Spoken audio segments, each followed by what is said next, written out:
Yamarinde gira hindama Yamarinde gira hindasha Yamarinde geningi tabi Alukumno tugavumba ma Isake nigira menyo Yamari isake nigira menyo Kukagori gakwegaja Kukagori kabururama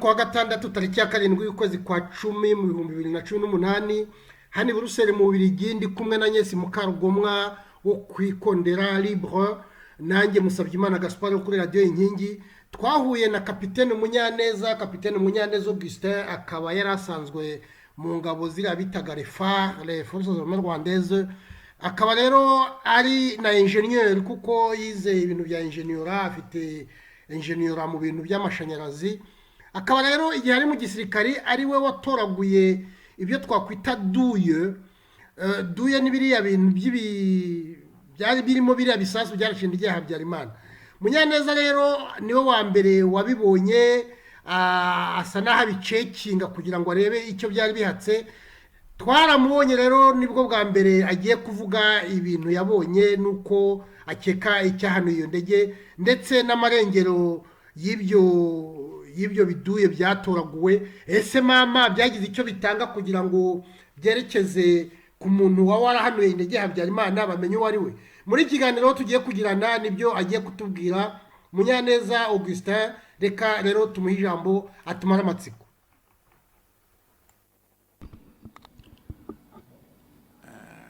abaturage bari kwimuka bageze hafi y'Ikanombe ahantu hitwa za Masaka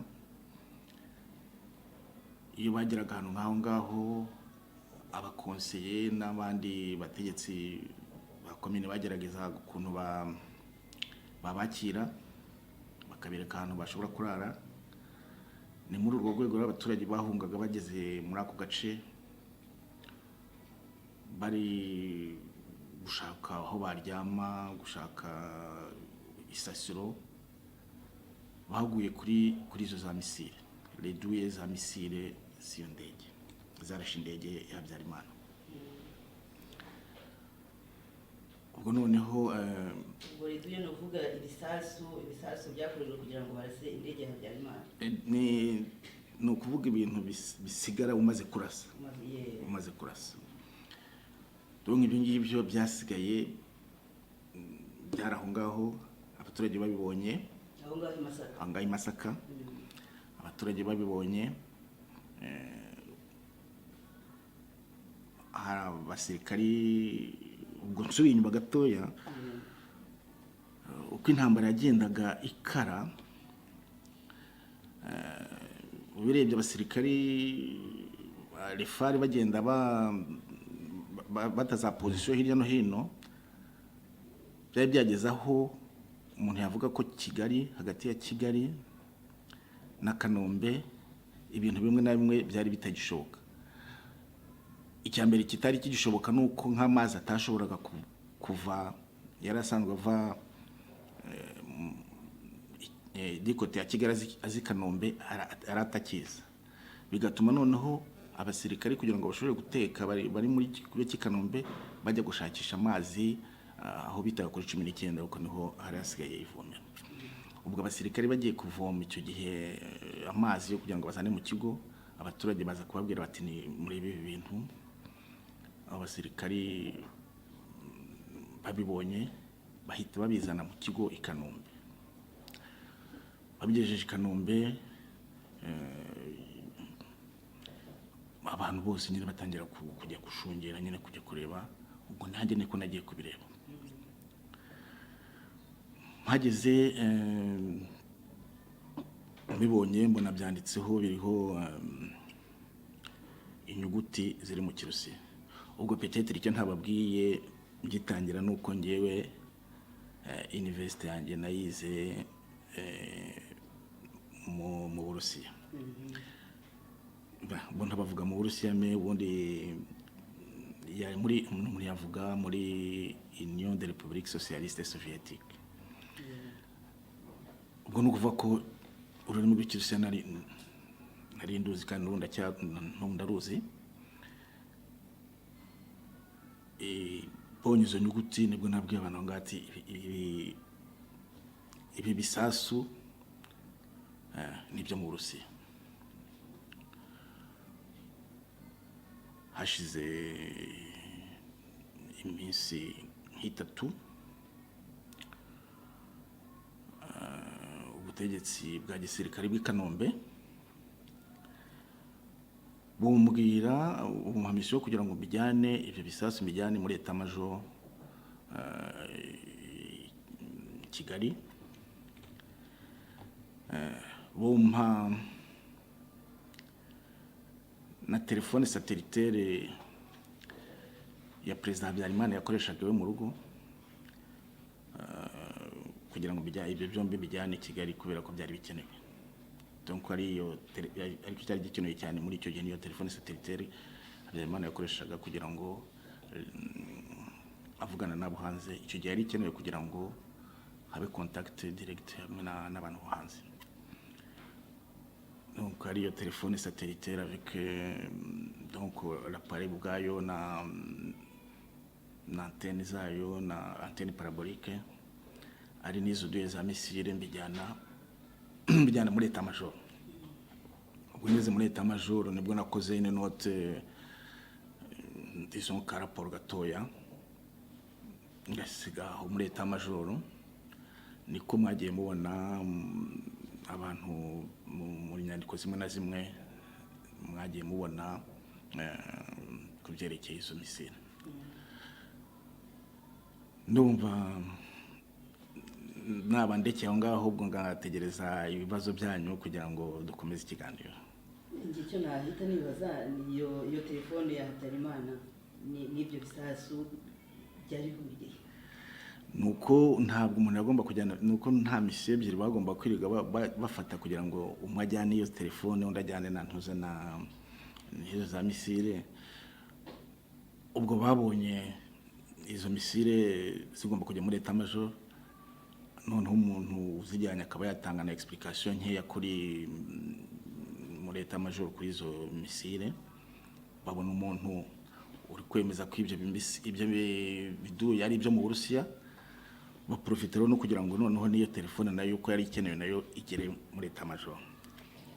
Yewe urakoze Augustin Musabyimana Gaspard no kuri radio Inkingi.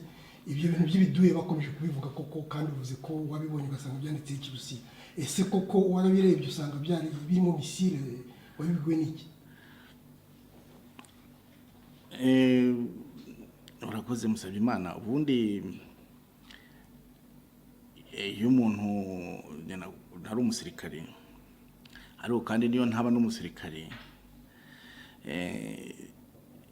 ubonye izo misile sur elle uhita uzibona ko arizo. Ntabwo wiri gushidikanya uvuga ngo ni ikindi kintu kindi. Ntabwo navuga ngo narigeze nyibona mbere yaho, ariko ari abasirikari bandi bo ofisiye bose twari turi kumwe, ari nanjye ku giti cyanjye twabonye ko ari za deux za misile. Ubwo wavuga uti kubera ko utari warigeze ubibona wabibwiwe n'iki? Ibyo nakubwira ko nk'uyu munsi sindabona un sous-marin militaire, ariko ndumva nyibonye nayimenya kamwe. Ni mu rwego nk'urwo ngurwo umuntu nakwemeza ko iyo gisengizo zari misile sur elle. None se ushaka kutubwira yuko mu gisirikare mu basirikare b'u Rwanda izo misile mutari mwarize kuzikoresha? Ntabwo zabaga mu kigo cyangwa mu bikoresho cyangwa mu ntwaro abasirikare b'u Rwanda bari bafite? Mu basirikari b'u Rwanda nta n'umwe wari warigeze warize gukoresha misile. Nta na unité yo gukoresha misile twagiraga. Donc mu basirikari bose b'u Rwanda nta n'umwe. Umuntu yavuga ko kuri iyo point hari byinshi peut-être twariho inyuma haro yari kuzageraho bakazigura, ariko niba mwibuka neza muri 90 intambara itangira, uretse n'izo za misile n'ikintu nka bita iriya orgue de Staline nayo nta niyo twanagira yateraga ibyo twitaga katisha zakatu nayo ntayo twagiraga, ari zamurtier 105 nazo ntazo twagiraga. Donc u Rwanda rwari rufite intwaro nkeya cyane, na za blende zingizi zigendera kuri shene ntazo twagiraga. Twari dufite za autoblende nta muri kesho y'intwaro mu Rwanda birebye, ntabwo icyo gihe twari inyuma birebye. Ariko kugira ngo wenda batwumva bakurikire, wavuze ko izo duye wabonye zanditse Kirusiya, zari zanditse iki mu magambo makeya kugira ngo dukurikire abatwumva badukurikire? Ubundi hari nimero zayo, hakaba muri izo nimero za duye zariho harimo imibare n'inyuguti. Ntabwo umunsi nakubwira ngo nakongera kubwira gutya mu mutwe, me harimo imibare n'inyuguti. Izo nyuguti ari alphabet y'Ikirusiya. Nkuko mubizi alphabet y'Ikirusiya hari inyuguti zimwe na zimwe zihuye n'izi ngizi latine tuzi, hakaba n'izindi ubwazo zihariye. Urugero naguha ni hari nka P yo mu Kirusiya usanga ari nka P, ijya kumera nka P plutôt iriya yo mu mibare. Donc hakaba n'izindi nyuguti zindi nazo utabona mu rundi rurimi rundi uretse langue slave, ko wita langue slave. Donc ku buryo y'uruzi utashidikanya. Donc niba kugira ngo nongere neza neza, ntabwo ari kindi ni kuri nimero, umuntu avuga nimero de série ari ziyo duye n'iza percuteur. Donc hari ahantu habiri, hari nimero, hari kuri cya duye ubwacu kirekire no kuri percuteur akarasa. Aho hombi hari muri izo nimero yari imibare n'inyuguti, inyuguti zo mu Kirusiya. Ukurikije ibyo bya duye se misile zari zingahe? Duye misile, relance misile zari ebyiri aho ngaho, nizo ebyiri nizo najyanye muri eta majoro. No kuvuga ko misile zari ebyiri mbese. Ubundi harashwe ebyiri. Donc nibura harashwe ebyiri. Kuri izo duye aho ngaho zari aho ngaho zari ebyiri, harashwe ebyiri, harashwe misile ebyiri. None se tugarutse nyine nk'uko Musabyimana bivuga, izo nyuguti ubundi nk'iyo umuntu agiye kugura nk'icyuma usanga handitseho n'izina ry'icyuma. Ni ukuvuga ko hari handitseho muri ayo magambo wasomye, handitseho ko ari iza missile sol air y'Abarusiya. Ku bazi za rumama, iyo nimero umaze kwibona, iyo umaze kuyanaliza ihita ikubwira icyo kintu icyo ari cyo. Donc iyo nimero ya correspondaga justement na missile sur air z'Abarusiya. Ubwo bamaze kuguha izo zaduye mbere yo kuzijyana muri leta y'amajoro, ugomba kuba warabanje kugera aho iyo ndege yaguye kugira ngo urebe niba koko, ukurikije nyine ubumenyi byo wize mu gisirikare, urebe niba koko izo duyi ubonye zihwanye naho indege yarashwe, kugira ngo ushobore kwemeza kuko ko iyo ndege yarashwe na misile. Indege iyo yaguye iba yashwanyaguritse. Ubundi mu bihugu bikize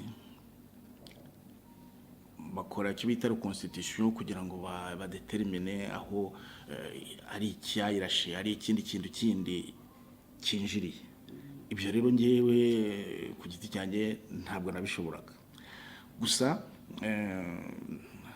aho indege yaguye narahageze. Donc ni mu nzu ya Habyarimana, inyuma mu gikari, ku bantu bahazi ni mu gikari cyerekeza i Masaka. Donc umuryango w'inzu ya Habyarimana werekeza ku kibuga cy'indege aho ikibuga cy'indege kiri, naho mu gikari herekeye i Masaka. Iyo ndege yaraje ikubita urukuta rw'inzu, donc igipangu cy'inyuma cy'inzu ya Habyarimana, nimwo ndege yariri. Donc ndavuga igipande cyasigaye cy'indege, urumva indege yari yashwanyaguritse.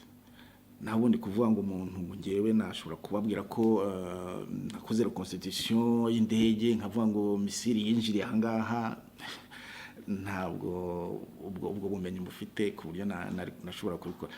Niyo nza no kubugira, muzi ko ibintu nk'ibyo ngibyo bitakorwa n'umuntu umwe, bikorwa n'abantu, ikipe nini cyane. Ntabwo u Rwanda urwarwo rwabishobora, ntabwo rwabishobora.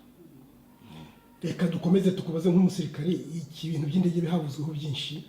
Baravuze bati iyo ndege nta boîte noire yagiraga, ndetse n'ibyo byaduye nabyo watubwira byageze bite, byagiye he? Ibyo bintu byombi abantu barabyibaza, wenda wowe watubwira uko bimeze dukurikije n'ibyo bagiye bandikaho abantu benshi. Rero kugira ngo nanjye mwunganire, watubwiye ko ibintu babijyanye muri Etat Major, amaherezo yabyo yabaye ayahe? Ari izo duye, ari n'iyo telefone ya Perezida Habyarimana, byarangiye bite? Baje gusanga hari iki? Mbigeje muri Etat Major, ubundi akazi kanjye kari karangiye, ibindi n'abankuriye bagomba kuba babikomeje.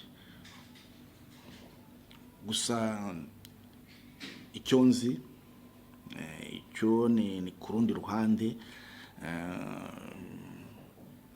nigeze kujya i Paris,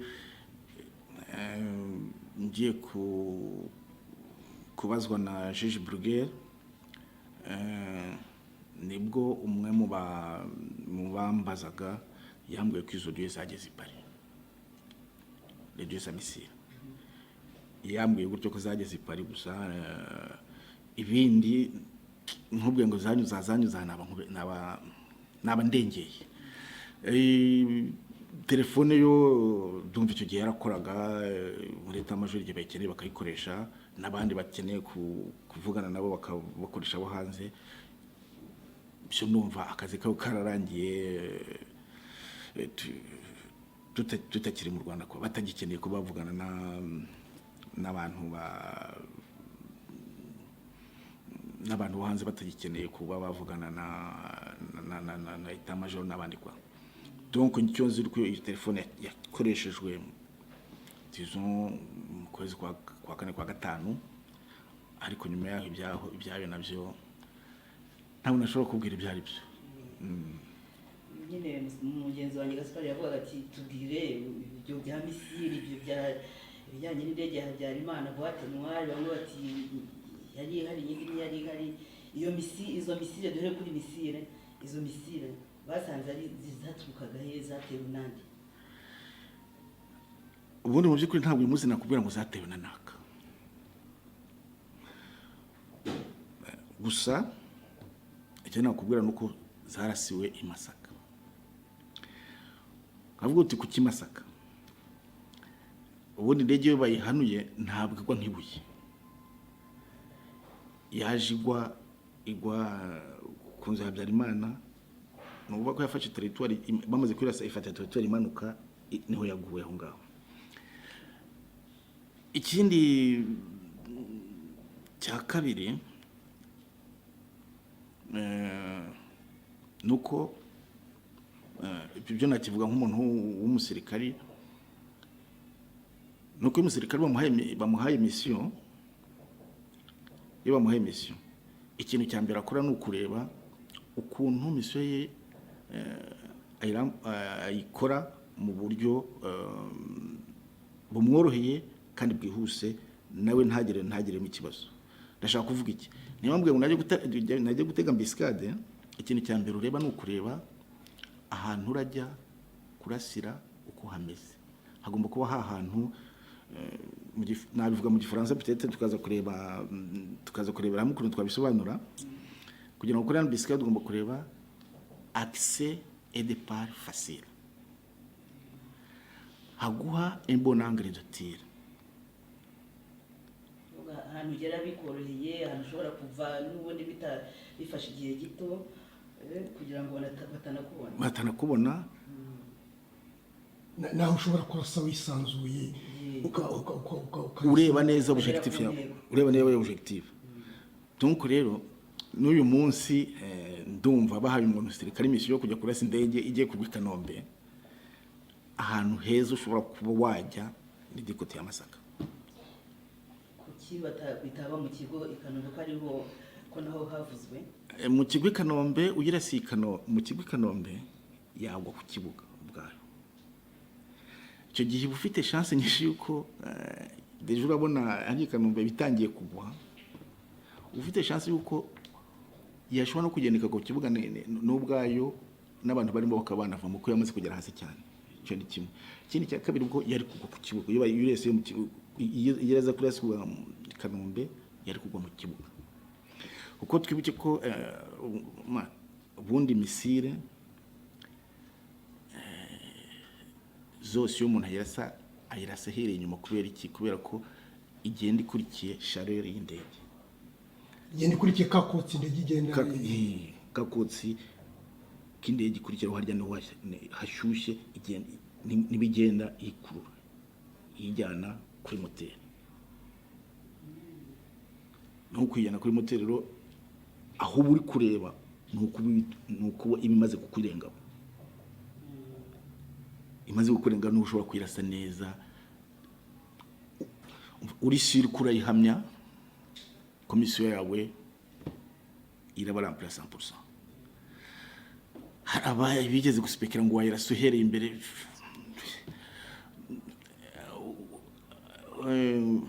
kwirasa uhereye imbere urayihusha ushobora kuyihamya ngo a 3%. Donc rero ntabwo umuntu baguha mission kugenda ujya ahantu mission yawe urayiremplace 3%, ntabwo ibintu uwo ntabwo abakira umusirikare komite. Wako intego wageraho 3% byaba ari bike cyane. Ni bike cyane byo nta muntu n'umwe washobora kubikora, nta muntu washobora kubikora. Hanyuma twibuke ko n'ikindi nuko bari abapilote batwaraga iriya ndege ya Perezida Habyarimana b'Abafaransa, bari abapilote ubundi de chasse, des avions de chasse. Les pilotes d'avions de chasse ni abantu bamenye gukora za acrobatie ku buryo yaza kubona gusa iyo riwere gutye imbere ye yakweba. Donc ushatse kwirasira imbere umupilote wa avion de chasse yayikweba. Donc kwirasa atayibona. No kuvuga yuko rero bo dukurikije ibyo uvuze ari aho indege yarasiwe, ari misile zayirashe, ari uko itashobora kuraswa turutse mu kigo Kanombe, umuntu yavuga ko yarashwe n'abandi batari abasirikare b'u Rwanda.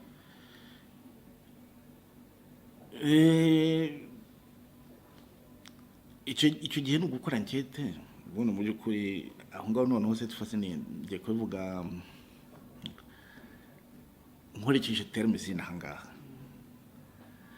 Icyo gihe enquête niyo yajya kureba rero mu wirashe. Kuri njye ntabwo navuga ngo ni umusirikare w'u Rwanda cyangwa ntabwo ari we, ntabwo nahita mvuga ngo ntabwo ari we cyangwa ni we cyangwa ni inkotanyi umite mvuga ngo niwo, gusa nukureba ibindi bikurikiyeho. Uwo musirikare w'u Rwanda twabonye ko nababwiye ko nta musirikare w'u Rwanda barigeze kwiga gukora sisa misile. Niba ntawe rero utaruzi kuyikoresha byagorana kugira ngo uwo muntu aboneke mu basirikare b'u Rwanda. Ikindi ntabwo u Rwanda rwagerageza misile. Niba ntazo zageraga, ntabwo izo misile zitari zihari, rero nukuvuga ko n'umusirikare w'u Rwanda atashobora kuyikoresha, atashobora no kwirashisha kubera ko ntayafite. Ubwo hasigaye abandi. Inkotanyi zo tuzi ko intambara igitangira hari indege bahanuye mu Mutara, hari n'indi helicopter nayo bahanuye bakoresheje misile.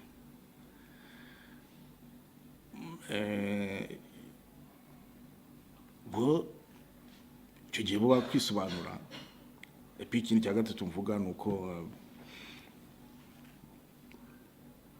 nindi bari ufite intere y'uko Habyarimana apfa, njye kuri njye umuntu ufite intere ya mbere n'uwamusimbuye. Donc wungutse mu ipfa rya Habyarimana ninde, uwo nawe umuntu yabanza akamubaza niba cyangwa akibaza niba nta ruhare afite mu rupfu rwe. Kera nkiri muto nasomaga ibitabo za roman policier, maze gukora nkajya ndeba n'amafilime rimwe na rimwe. Ubundi iyo haba enquête, le super flic ikintu cya mbere areba aravuga ati aki ça profite le crime. ati ninde ubifitemo inyungu. Umuntu ubifitemo inyungu wamara kubona ko rero ntacyo yakoze ukabona kujya gushakisha ahandi. None ubu rero nabwo ninde ufite inyungu cyangwa ninde wari ufite inyungu, ninde wungukiye mu rupfu rwa Habyarimana.